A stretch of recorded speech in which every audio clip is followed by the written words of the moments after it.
Very good evening with me Chakravarti. Welcome to 30/60. ముందుగా headlines.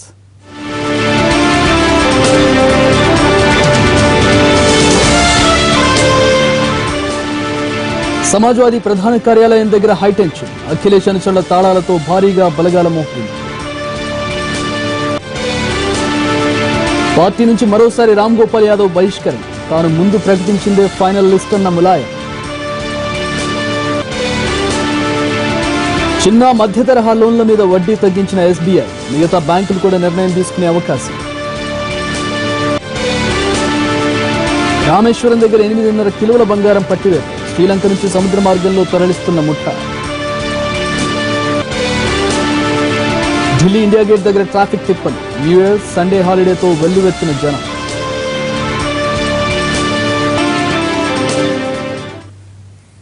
Kurnool జిల్లా నంద్యాలలో పట్టపగలే దారుణం జరిగింది. నిత్యం రద్దీగా ఉండే శ్రీనివాస్ నగర్ సెంటర్లో వ్యక్తిని గుర్తు తెలియని దుండగులు దారుణంగా గొంతు కోసి హత్య చేశారు.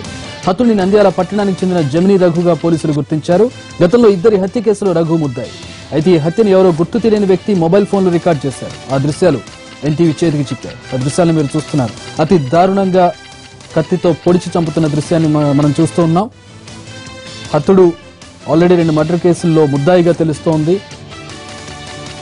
ఎవరో గుర్తు తెలియని దుండగుడు హత్య చేసి వెళ్లిపోయాడు. అలాగే ఆ వీడియోని ఒక గుర్తు తెలియని వ్యక్తి తన మొబైల్లో రికార్డ్ చేశాడు.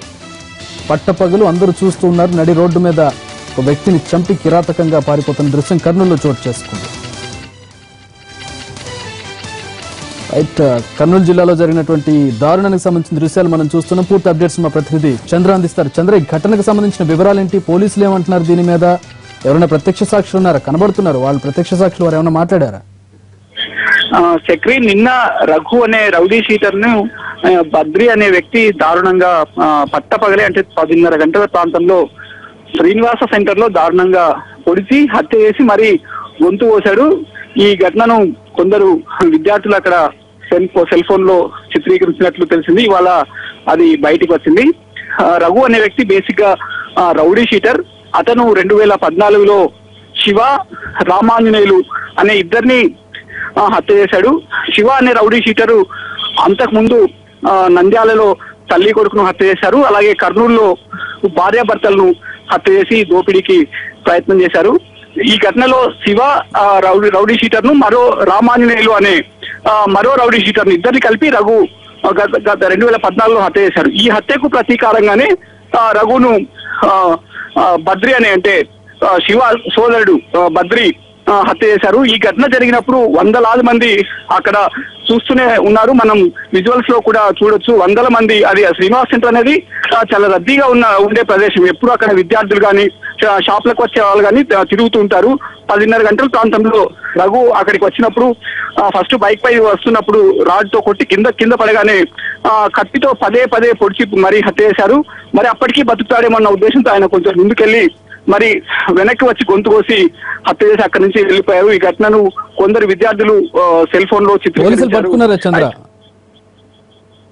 నిందితుడి పోలీసులు పట్టుకున్నారా? నిందితుడు ఇప్పుడు పరారీలోనే ఉన్నారు. అతన్ని పట్టుకునేందుకు పోలీసు బృందాలు గాలిస్తున్నాయి. అయితే ఇప్పటి వరకు అతను పోలీసులకు దొరికినట్టు సమాచారం లేదు. దీనిపైన పోలీసులు ఈ వీడియో కూడా పోలీసులకు అందినట్టు సమాచారం ఉంది. అయితే సాక్షులు ఎవరు కూడా దీనికి చెప్పడానికి ముందుకు రావడం లేదు. ఎందుకంటే చంపింది రౌడీ షీటర్, చనిపోయింది రౌడీ షీటరే. ఎప్పటికైనా తమకు ప్రమాదం ఉంటుందన్న ఉద్దేశంతో ఎవరు ముందుకు రావడం లేదు. ఈ లైవ్ మర్డర్ చిత్రీకరణ దీని ఆధారంగా నిందితుడిని పట్టుకునేందుకు పోలీసులు ప్రయత్నిస్తున్నారు. చక్రి, చంద్ర, దీని మీద పోలీసులు ఏమంటున్నారు? ఎలాంటి ఏమైనా స్టేట్మెంట్ ఇచ్చారు? దీని మీద ఏమైనా మాట్లాడారా మీడియాతో వాళ్ళు? వీరి బంధువులు అయితే బద్రి పైన చెబుతున్నారు. ఎందుకంటే గతంలో బద్రి సోదరుని ఇంకో మరొక రౌడీ షీటర్ ను ఇతను రఘు హత్య చేశారు.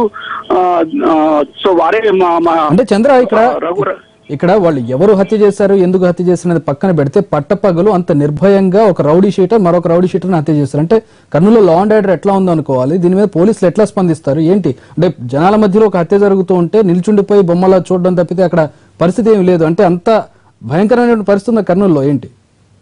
అంటే నంద్యాలలో లా అండ్ ఆర్డర్ పరిస్థితి చాలా దారుణంగా ఉందని చెప్పొచ్చు. తరచూ కూడా రౌడీ షీటర్లు ఒకరినొకరు హత్య చేసుకుంటున్నారు. అక్కడ జరుగుతున్న దొంగతనాలు అలాగే ఇతర నేరాలు కూడా చాలా తీవ్ర స్థాయిలోనే ఉన్నాయి. అక్కడ పోలీసులు అదుపు చేయలేకపోయారన్నది జగమెరిగిన సత్యం. అక్కడ పరిస్థితి చాలా దారుణంగా ఉంది. రౌడీ షీటర్ల హత్యలు దాదాపు ప్రతి నెల 2 నెలలకోసారి కూడా అక్కడ రౌడీ షీటర్ హత్యలు జరుగుతున్నాయి.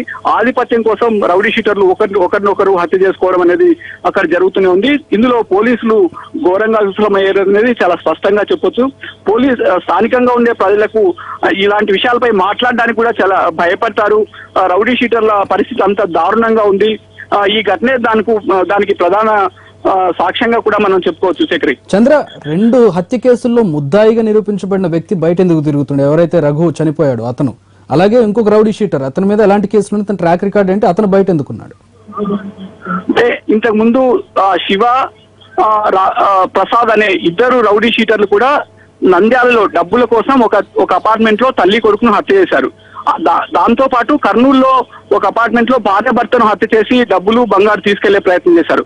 ఈ ఇద్దరిని ఈ రెండు ఘటనల్లో నిందితుడైన రౌడీ షీటరు అలాగే నిన్న హత్యకు గురైన రఘు, వీరిద్దరు కూడా స్నేహితులు కావడం, ఆ తర్వాత వారి మధ్య విభేదాలు వచ్చి విడిపోవడంతో ఆధిపత్యం కోసం ఒకరినొకరు చంపుకున్నారు. దానికి ప్రతీకారంగానే నిన్న ఈ రఘుని రౌడీ షీటర్ సోదరుడు హత్య చేశారు. ఇది అక్కడ జరిగిన సంఘటన. చక్రి, రఘు బయట ఉండడానికి కారణం బెయిల్ మీద తిరుగుతున్నాడా ఏంటి, ఎందుకు వచ్చాడు బయటకి? అంటే బెయిల్ పైన తిరుగుతున్నాడు చక్రి. ఇతనికి బెయిల్ వచ్చింది. తరచు అంటే ఇక్కడ రౌడీ షీటర్లు మామూలుగా హత్యలు చేయడం, తర్వాత బెయిల్ తీసుకొని బయటికి రావడం, జనాన్ని బెదిరించుకోవడం అనేది సాధారణంగా జరుగుతున్న ఘటన ఇది. అయితే ఈ మొత్తం వ్యవహారాన్ని అదుపు చేయడంలో పోలీసులు ఘోరంగా విఫలమవుతున్నారు. రౌడీ షీటర్ను నియంత్రించలేకపోతున్నారు అనేది వాస్తవం. చక్రి, చంద్రశేఖర్, మొత్తానికి పోలీసులు వైఫల్యంగా చెప్పుకోవాలి. 2 హత్య కేసుల్లో ఇరుక్కున్నటువంటి ముద్దాయిగా నిరూపించబడిన వ్యక్తి బెయిల్ మీద బయట తిరుగుతున్నాడు, షాపింగ్కి వచ్చాడు. ఇంకొక రౌడీ షీటర్ అతను చంపడానికి వచ్చాడు, చంపేసి వెళ్లిపోయాడు. పట్టపగలు కర్నూలులో చోటు చేసుకున్న ఘటన ఇది. బులెటిన్లో బ్రేక్ తీసుకుందాం, స్టే ట్యూన్.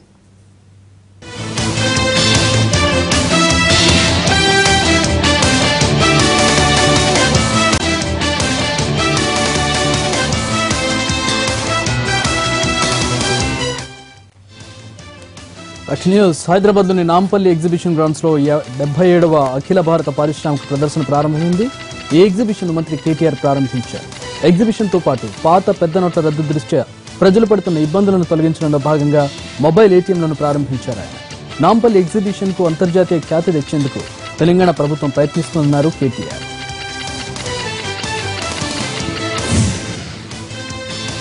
కొత్త సంవత్సరం రోజు ఎంపీ కవిత తెలంగాణ భవన్లో సందడి చేశారు. పార్టీ కార్యకర్తలు కవితను కలిసి నూతన సంవత్సర శుభాకాంక్షలు తెలిపారు. క్యాలెండర్, డైరీలను ఎంపీ కవిత ఆవిష్కరించారు. 2017లోనూ తెలంగాణ అభివృద్ధి పథంలో దూసుకెళ్లాలని ఆకాంక్షించారు కవిత.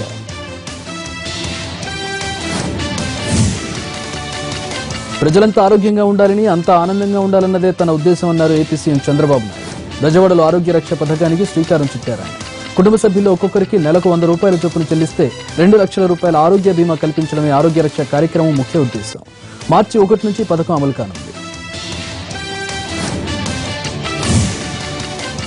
తెలంగాణ కొత్త చీఫ్ సెక్రటరీగా ఎస్పీ సింగ్ బాధ్యతలు స్వీకరించారు. తనపై నమ్మకం ఉంచి సీఎస్ బాధ్యతలు అప్పగించినందుకు సీఎంకు ధన్యవాదాలు తెలిపారు ఎస్పీ సింగ్.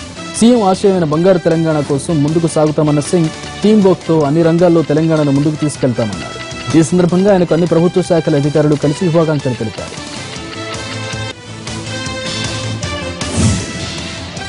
విజయవాడలో నూతన సంవత్సర వేడుకల్లో వివాదం రాజుకుంది. మహిళలు రోడ్డు మీద ముగ్గులు వేస్తుండగా స్థానిక కార్పొరేటర్ నరసింహారావు అతడి అనుచరులు దురుసుగా వ్యవహరించడం దుమారాన్ని రేపింది. కార్పొరేటర్తో పాటుగా అతని అనుచరులు కూడా స్థానికులను వారించారు. అయితే ఆగ్రహించిన కార్పొరేటర్ అతడి అనుచరులతో కలిసి స్థానికంగా ఉన్న 2 యువకులపై దాడి చేసి గాయపరిచారు. ఈ వ్యవహారంపై తీవ్ర ఆగ్రహం వ్యక్తం చేస్తున్న స్థానికులు కార్పొరేటర్ నరసింహారావు తీరుపై మండిపడుతున్నారు. రైతు సమస్యలే ప్రధాన ఎజెండాగా వైసీపీ రాష్ట్ర ప్రధాన కార్యదర్శి ధర్మాన ప్రసాదరావు ఒక్కరోజు రైతు దీక్ష చేపట్టారు. శ్రీకాకుళం నగరంలోని సూర్యమహల్ జంక్షన్లో చేపట్టిన ఈ దీక్షకు వైసీపీ నాయకులు, కార్యకర్తలు అధిక సంఖ్యలో పాల్గొని సంఘీభావం తెలిపారు. రైతు సమస్యలు పరిష్కరించడంలో అధికార ప్రభుత్వం వైఫల్యం చెందిందన్న ధర్మాన వారికి కనువిప్పు కలిగించేలా ఈ రైతు దీక్ష చేపట్టామన్నారు. ప్రభుత్వం ఇప్పటికైనా స్పందించి వరి పంటకు గిట్టుబాటు ధర కల్పించి తక్షణమే ధాన్యం కొనుగోళ్లను వేగవంతం చేయాలని డిమాండ్ చేశారు.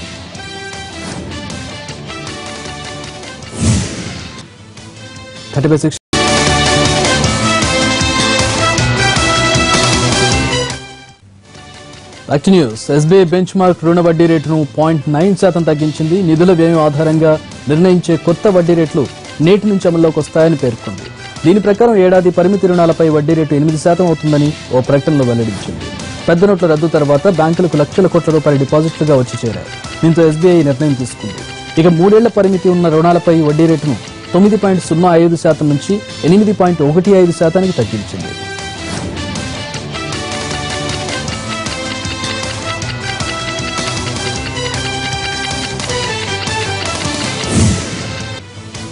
తెలంగాణలోని అన్ని ఇండియన్ ఆయిల్ అవుట్లెట్స్ లో నగదు రహిత లావాదేవీల సదుపాయాన్ని కల్పించింది ఐఓసీ.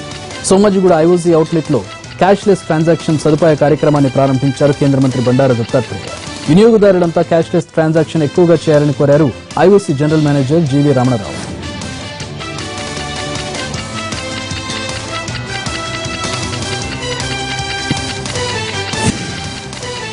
యూపీలోని సమాజ్వాదీ పార్టీ కార్యాలయం దగ్గర తీవ్ర ఉద్రిక్తత నెలకొంది. పార్టీ కార్యాలయానికి అఖిలేష్ వర్గం వారు తాళాలు వేశారు. పార్టీ ఆఫీస్ దగ్గర శిలాఫలకంపై ఉన్న శివపాల్ యాదవ్ పేరును కూడా తొలగించారు. మరోవైపు కార్యకర్తలను ఎవరిని కార్యాలయంలోకి వెళ్లనీయకుండా పోలీసులు అడ్డుకుంటున్నారు. దీంతో అక్కడ తీవ్ర ఉద్రిక్తత నెలకొంది.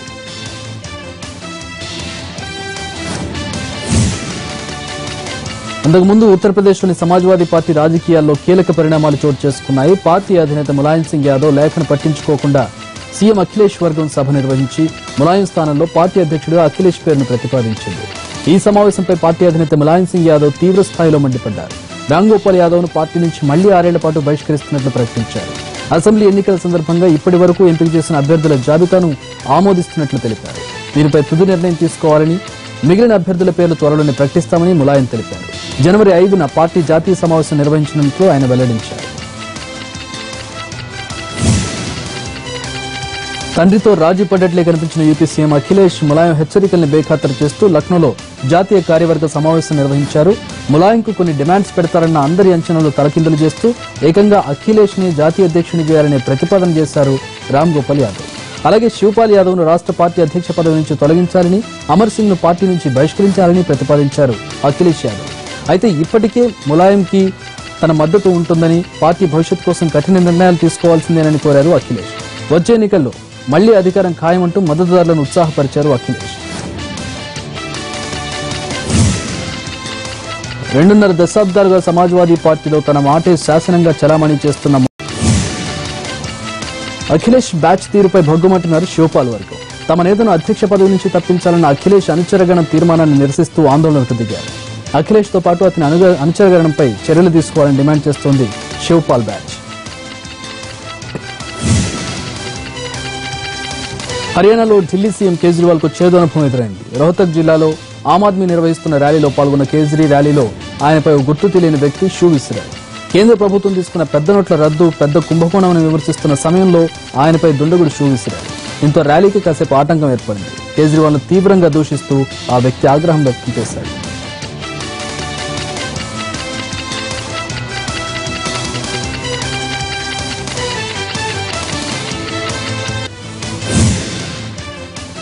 ఇది 30/60 అప్డేట్స్. నెక్స్ట్ వీకెండ్ గెస్ట్ ప్రసారం అవుతుంది. Stay tune.